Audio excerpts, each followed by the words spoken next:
Hey guys, we have a special guest today. This is my mom. I taught him everything he knows. Everything.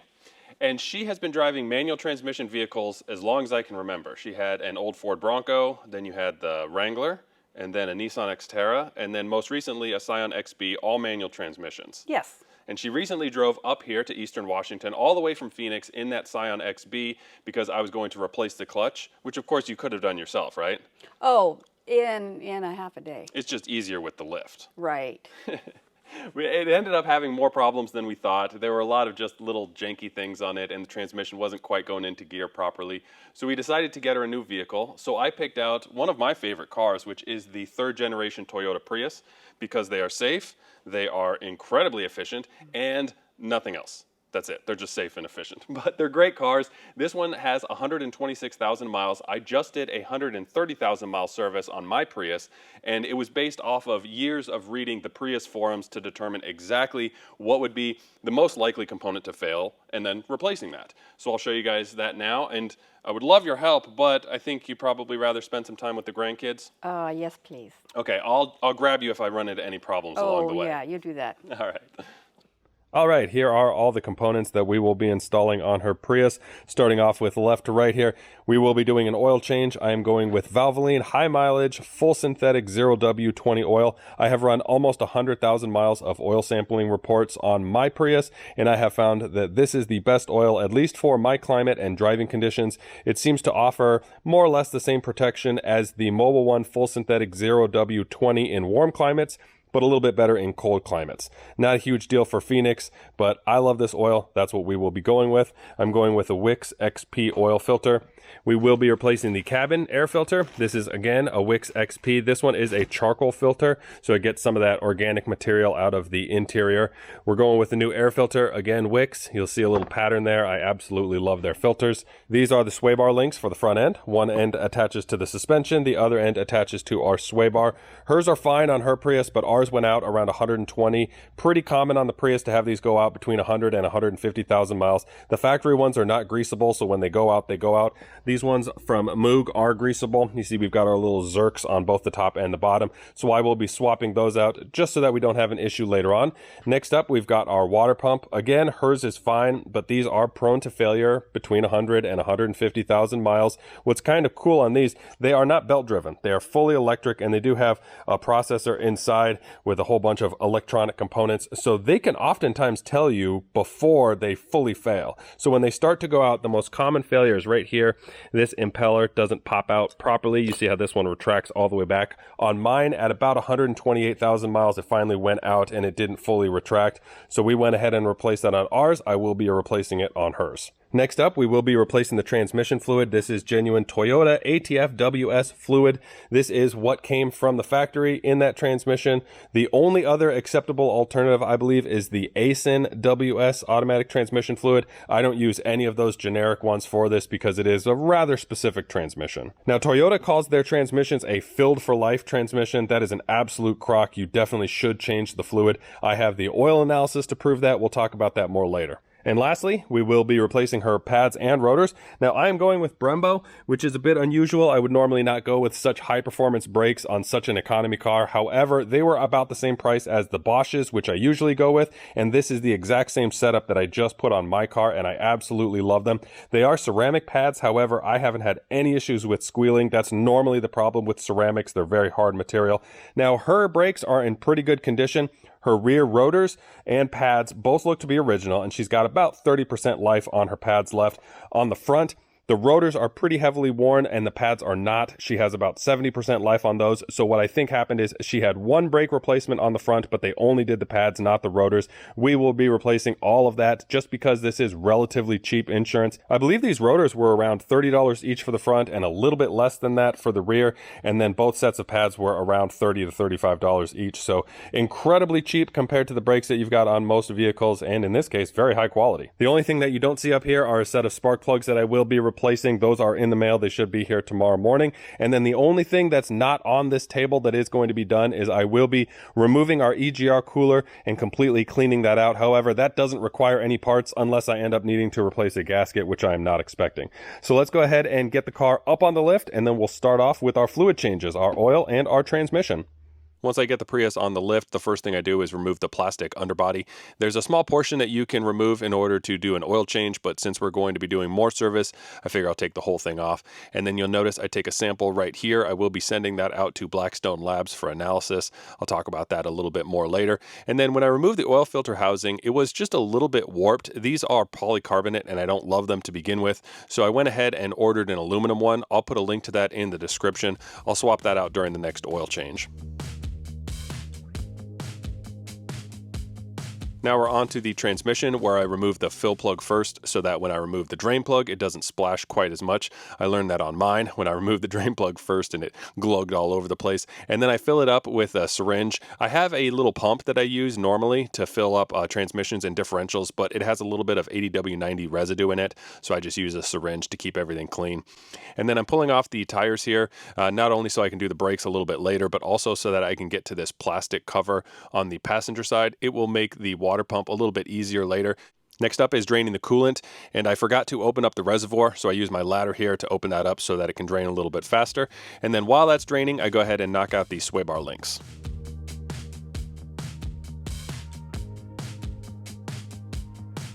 Now that we're back up on the top side, I can start removing everything that we need so that we can continue our service. Unfortunately, I do need to remove the entire windshield wiper component system in order to get to the spark plugs. I don't love that design, but it is what it is, and it's not actually that difficult. It's just a little time consuming, and you do have to remove more parts than I would like. All right, so we've got most of the ancillary stuff removed so that we can get easier access to the meat and potatoes here. This is our water pump. We only have one electrical connector right there, and then we do have 5 bolts.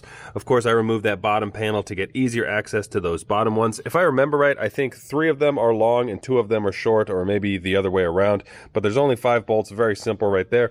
Next up, we've got our EGR cooler over here. And this is the cooler itself down there. We've got our EGR valve right here, and then that is attached to our solenoid right here. We've got this electrical connector. We have this coolant hose right here, and then there's one more that's a little bit hard to see, kind of tucked down in there. The cooler itself is bolted to the block in 3 places. You've got one bracket up at the top. You've got another one that's on the bottom side, and then you've got this one right here. After I take off these nuts, I do take off the stud. That way it's a lot easier to just slide it out. And I do take it out in one piece, and then later on you can take off the EGR valve itself from the cooler because the bolts come in this way. You do have a crossover tube right here with 2 10mm bolts, one there and one down there. And then that tube goes over here where you have another 2 that hold it in. And then I think there's a third one that actually holds this little black plastic piece on. The EGR cooler itself bolts to the exhaust manifold on the back. It does have a couple of studs there. Again, I take off the nuts and then I remove the studs to make it a little bit easier to pull it out. Those are easiest to access from the bottom, especially if you've got a lift. I'm not going to film too much of the removal up close because it's really hard to get the camera into some of those spots. So I'll just set it up a little bit farther away, and then once it's actually removed, you'll be able to see where all of the nuts and bolts go. After that EGR cooler, we do have our spark plugs to replace. You simply unbolt the ignition coil with this 10mm bolt, and then they pop right out. Of course, you've got that electrical connector that you've got to unhook. That is why we had to remove the windshield wiper housing. Without that housing removed, the ignition coil will not come all the way out. Very annoying. I think that's why a lot of people neglect doing those spark plugs. And then once the spark plugs are removed, we will be able to send our inspection camera down in there, and then we can simply turn the crank down there on the bottom so that we can move the cylinders to their bottom position. We can inspect the cylinder walls, make sure we've got good cross hatching, no scoring going on there. We'll then flip the camera around and we will inspect the top of the cylinder wall, where we will then see how our head gasket is looking and see if there's any carbon buildup on the valves.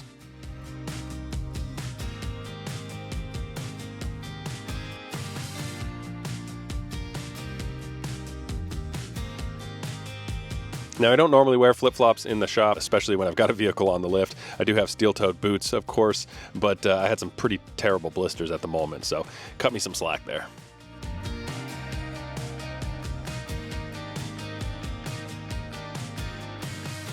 All right, we've got our entire EGR system on the table here. We've got our crossover tube It does not look too dirty. Then we have the EGR valve. Again, doesn't look too bad. That center portion there pops out and lets the exhaust gases around it. And then we have the cooler itself. Now, I have seen these vary from dirty, like this one is, all the way up to completely clogged where you can't get any gases through. This one is really not that bad. I will fire up the inspection camera to show you guys. This is the hot side, so this is where the exhaust gases come in very hot and very dry. The coolant runs through the center here, condenses all of that, so this side usually ends up more gunky, which of course it is, but this thing should clean up very nicely through the ultrasonic cleaner. Like I said, this is one of the cleaner coolers that I've seen. Usually you can't even see the light coming through on the other side, but it's still good to get this thing cleaned up.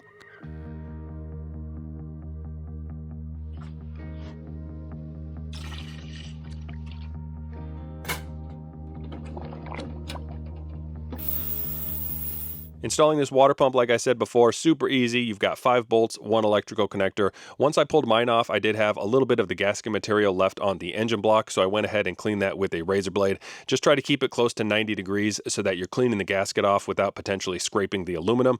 And then when I installed the new one, the long bolts were torqued to 19 pound-feet, and then the short bolts were torqued to 15 pound-feet. Hook the electrical connector back up, and we're good to go. Next up, we're going to be swapping out those spark plugs, so I get the old ones removed so that I can then send our inspection camera down and see what our cylinders are looking like.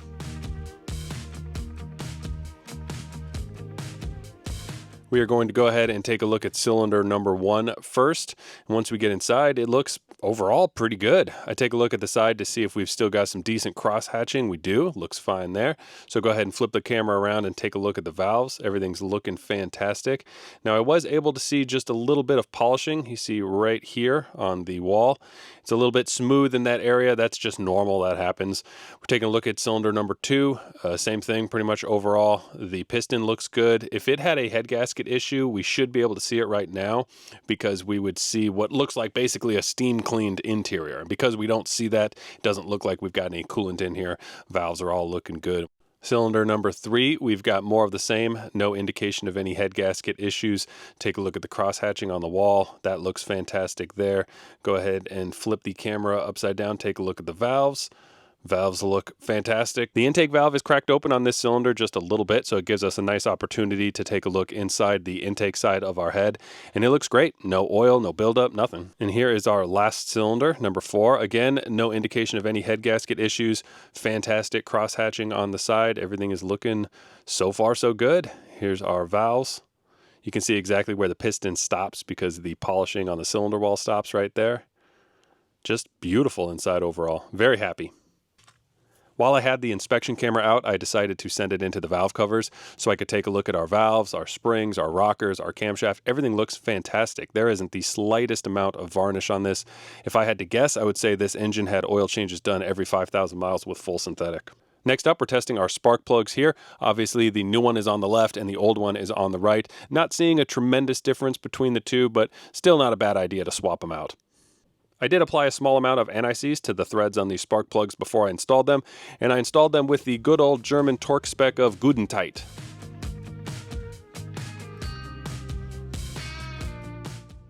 All right, we've got the entire EGR system cleaned, including our little crossover tube here. I cleaned out the valve separately. I just used a wire brush on that. And then we've got our other little tube here. You can see how clean that is.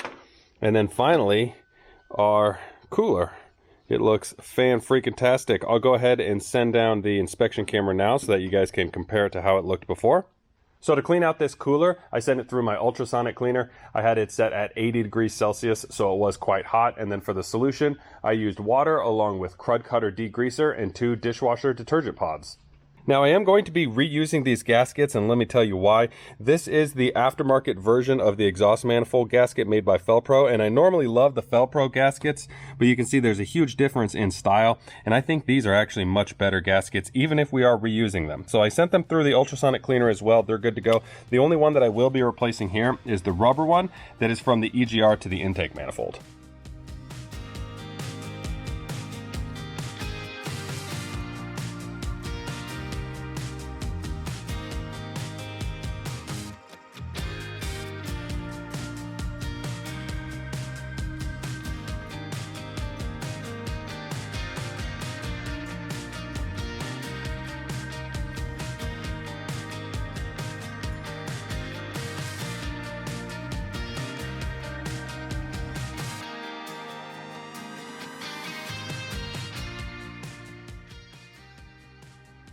All right, next up we are going to be tackling the brakes, and they really couldn't be simpler on this Prius. You've got single piston calipers, both front and rear. That means we have one piston pushing from the inside, and then a floating caliper that squeezes together on this rotor. If we were just replacing the pads, it would be just this bolt on the top and then this bolt on the bottom. We'd pull the entire caliper off, swap out the pads while they're on this little bracket, and then put it all back together. Because we are doing the rotors as well, it gets just a little bit more complicated. We have two bolts holding on this bracket. Once this bracket and the caliper come off, then we use these two little holes right here that are already pre-threaded. I believe those are M8 by 1.25 thread. You find some junk bolts that you can throw in there, tighten those up, and then what it does is it actually pops the rotor off. Very simple. Put the new rotor on, put the new bracket on, load up this caliper with those pads, and then tighten everything up, and we are good to go. Let me show you the rear because it is just a little bit more complicated. On the rear, the design is more or less the same. You've got a single piston on a floating caliper, and again, you've got these two little holes to screw the bolts in and pop this rotor off. Again, you've got two bolts that are holding this bracket on. The difference, this piston does not just simply push out. As it comes out, it actually twists, so you have to use a special tool to twist that piston in so that you can get it slid all the way in so that you can get some new pads on it. The other issue, there is a parking brake on the rear, so you just have to make sure that your parking brake is not engaged, and then you're good to go. So let's get to it, knock these brakes out.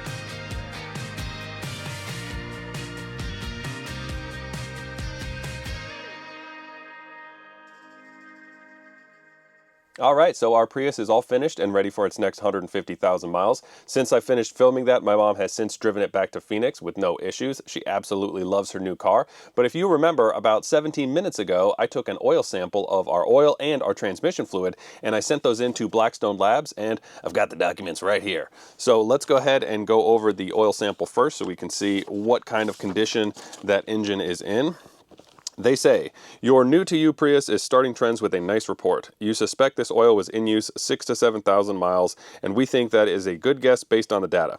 Metals are in great shape next to universal averages, and those averages show typical wear for this type of engine after about 8,300 miles on the oil. No mechanical issues or poor wear is evident, so it looks like you chose a Prius with a nice wearing engine. The viscosity is in the 0W20 range or so, with no excess fuel, water, or coolant contamination. Try 8,000 miles next. Nice way to start trends. So that is a absolutely fantastic report. Now, the first thing I usually look at when I get these oil sample reports back is the iron and aluminum. If you notice, our iron, we are at 5 parts per million, while the universal averages are at 14, and then aluminum, we are at 4, while the universal averages are at 5. That is fantastic. And then going down the list here, if you look at potassium, we're at 0, universal averages are 1, and then sodium, we are at 5, universal averages are 67. Those are indicators of coolant contamination. These Priuses, I don't know what it is. But the Prius does have a tendency to have head gasket failure, not so much more than other vehicles. It's a little bit blown out of proportion because generally the Prius can go for extremely high mileage. So if you have a bunch of vehicles with 250 to 300,000 miles and a decent number of them have head gaskets, people are like, oh, well, the head gaskets go out often in those. Yeah, kind of, but how many other vehicles do you have with 300,000 miles on the road? So that was something that I was looking at here. Fantastic that we don't have any coolant contamination. And then if you look down at the bottom here, you'll see insolubles, we are at 0.3%. It should be less than 0.6%. That is usually an indicator of poor air filtration. So we had a good air filter on that. We replaced it anyways, but it's good to know that we don't have a lot of dirt getting into the engine. Now, let's move on to the transmissions. I told you that it was a filled for life transmission. I also told you that that was a load of crock. The transmission didn't come out as well. Let me go ahead and read this to you. Which one is, here it is. It says, there's quite a bit of metal in this transmission sample from your 14 Prius compared to universal averages for a Prius transmission, which are based on 53,000 miles of oil use. Let's stop right there. If their universal averages are 53,000 miles, that's kind of crazy that Toyota would say that it can go forever or filled for life. So obviously the kind of people that send in oil samples are people like me who are crazy about monitoring the maintenance of the vehicle. And if those types of people are replacing it at 53,000 miles, that should tell you right there that that is a good time to do it. It says a good deal of this is likely due to accumulation over a long oil change interval and break-in. So if there are no shifting issues, if no shifting issues are noted, let's just see how things look next time before assuming poor wear is taking place. Silicone is likely from sealants, and that should clear out with the oil change too. Insolubles show excess oil oxidation, so it was a good time for an oil change. Check back in 50,000 miles. Now, I will be doing it at 40,000 miles, but just going down the list, you see the universal averages for aluminum are 48. We are at 413. Not good there. Let's look at iron here. 111 universal averages. We are at 439. Again, not good. We're at 4 times the amount of iron inside there. Copper should be at 22. We are at 75. Not good. Now let's compare this to the Prius that I changed the fluid out at 77,000 miles. So if you look at 77,000 miles on my Prius, the aluminum was at 100 compared to 400 for the new Prius. And then the iron is at 253 compared to 439. And so you see a huge difference, but let me take it one step farther. That same Prius of mine, the 2012, I changed it again after 40,000 miles. And if you look at aluminum, we are now at 42 parts per million compared to the 100 at 77,000 miles and compared to the 413 at 126,000 miles. And then let's go to iron again. We are at 56 parts now compared to 253 for its first change compared to 439. So if you look at my Prius now, even though it has 130,000 miles, same as my mom's, I am at, what is that, 1/9 of the iron inside my transmission floating around and 1/10 of the aluminum floating around. Now those are just 2 wear metals. It's basically the same going down the board, but that just goes to show you how important it is to change this fluid. One other thing to look at here, silicone on my mom's 183, that's a lot of course. On mine at 77,000 miles was at 97, and then its most recent one was at 20. So they say that that silicone is an indicator of when transmissions are put together, there's silicone used as the sealant. Of course, some of that silicone makes it onto the inside. It kind of floats around in the fluid until you eventually change it, and that number goes down. So seeing how high my mom's is, that's just another indicator on top of the fact that it was jet black and that these are not often changed. That tells us that that fluid was never changed. Now everything seems to be fine on my mom's transmission. I fully expect changing it in another 40,000 miles and having those numbers drop way down. I don't think that there's going to be any long-term damage from this amount of metal that was in there. But if it were to go another 20, 30, 40,000 miles, you know, you start to get up to, what would that be, 170,000 miles between changes. I think that's when you would start to see some issues with this. So hopefully this video was informative to you, especially if you have a 3rd gen Prius. If you don't have one, I'm not sure why you would make it this far, but thanks for watching anyways. If you guys have any questions, go ahead and write those in the comment section below. Otherwise, take care. See you guys later. Thanks for watching, everybody. Bye-bye.